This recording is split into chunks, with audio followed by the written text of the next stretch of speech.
Now, the first covenant had regulations for worship and also an earthly sanctuary. A tabernacle, there it is, was set up in its first room where the lampstand, you're going, oh gosh, I don't know about all this stuff. Don't worry about the lampstand, the table, and the consecrated bread. Just keep with me.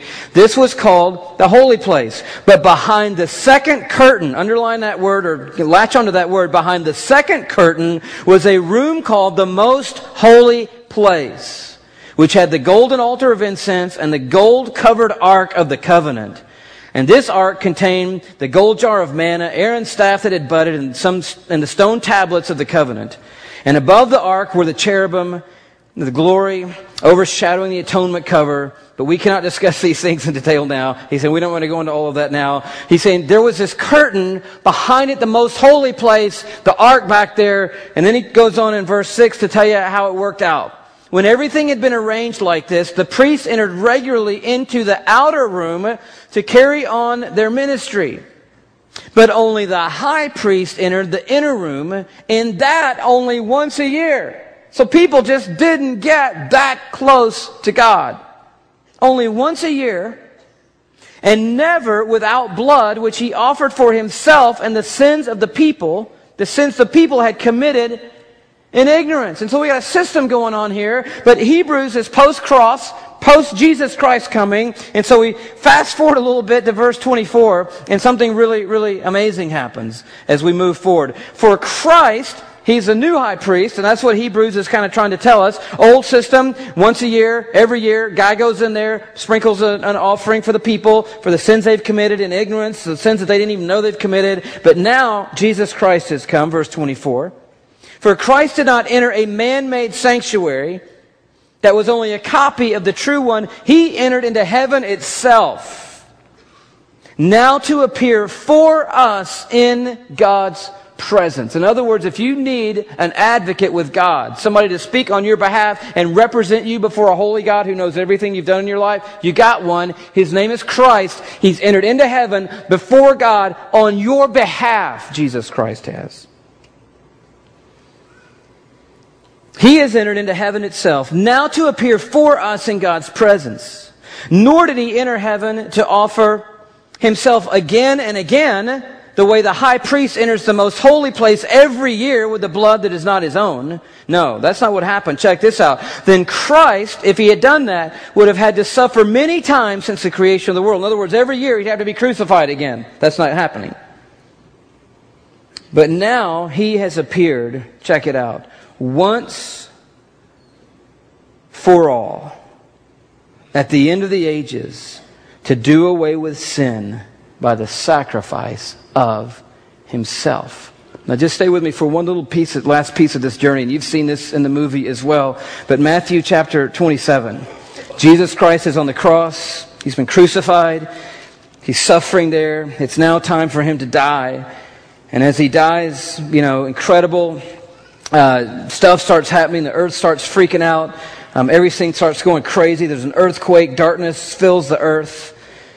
And in that moment, something very unusual happened. Now remember, Jesus died. If you can just bear with me a second or two here. In Jerusalem, the temple, not the tabernacle, which is gone now, but the temple that was built in its same footprint with the Holy of Holies, this huge big curtain, behind it the altar and the Ark of the Covenant, that's right on this top of this mountain in Jerusalem. The ruins of it are still there to this moment. I mean, it was a real place.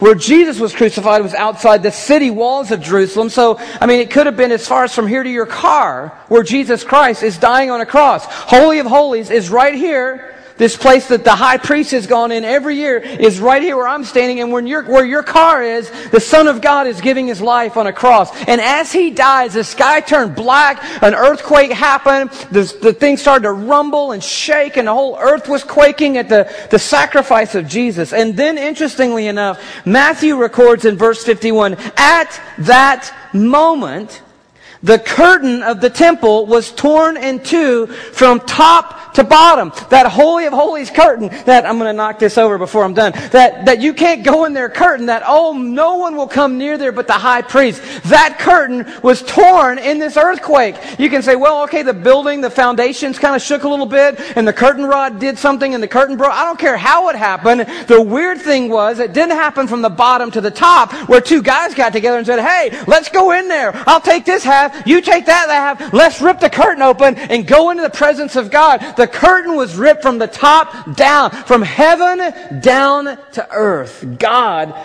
just shredded that curtain at the very moment Christ died. Just right over there, this curtain is torn in two.